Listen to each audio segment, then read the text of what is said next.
I want to give you a few key tips that will help you with your board director resume.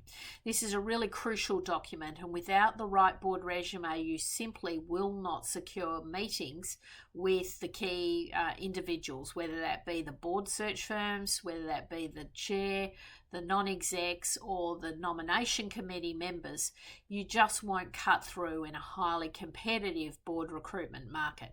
It's absolutely crucial that this document is well presented. It needs to be a crisp, appealing document that captures, in most cases, decades of work experience and potentially many years of board experience in the right way. And so it's really crucial that if you are an experienced board director, that you're breaking down your experience. And one of the big mistakes that I see is that executives are just listing the board appointment. They're listing what role they played, they list the dates, the name of the company, and just a very light level of detail. And that's not what you want to do. You really want to break it down. What did you achieve in that board directorship? What did you bring to the table? What were the key challenges that you faced? What were the key issues that you dealt with?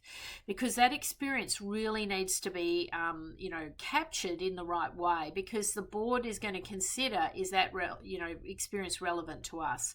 So really important that you're fleshing out your work experience, your board director experience, and that can include your not-for-profit work, your pro bono work, etc., etc. So that's really, really crucial. The second thing that's really important is you must include all of your credentials, whether that be education, and in particular what we're now looking for is what is the current education look like. So you may well have done a company director course 20 years ago, but are you up to speed with ethics in the boardroom, artificial intelligence in the boardroom, cybersecurity events, risk appetite statements, all of those key things that you might have to be dealing with? We need to see some evidence that you are really up to speed and have some really current education credentials, and or demonstrating how you're keeping yourself abreast of the trends and the issues in the industry or the market. And then finally, you must go on the front foot with your referees. This concept of saying referees on request really is a big mistake, because often you don't even get to the point of having a meeting.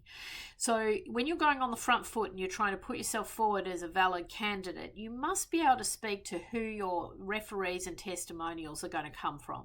And if you've been working in the board director market for some time, you must have several chairs, several non-executive directors speaking on your behalf as to the quality of the work, what you were like to work with, something about, how you've operated.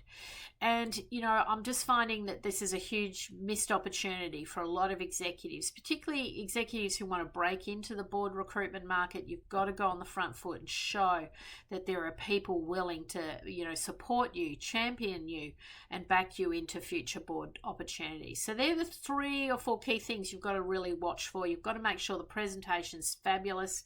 You've got to get into the detail of what you're bringing to the table. You need to demonstrate that you're up to speed.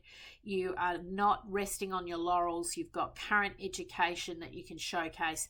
And then finally, you need to be able to showcase who your referees are going to be. Go on the front foot, particularly if you've got really high caliber referees. Use that as a key differentiator with your application.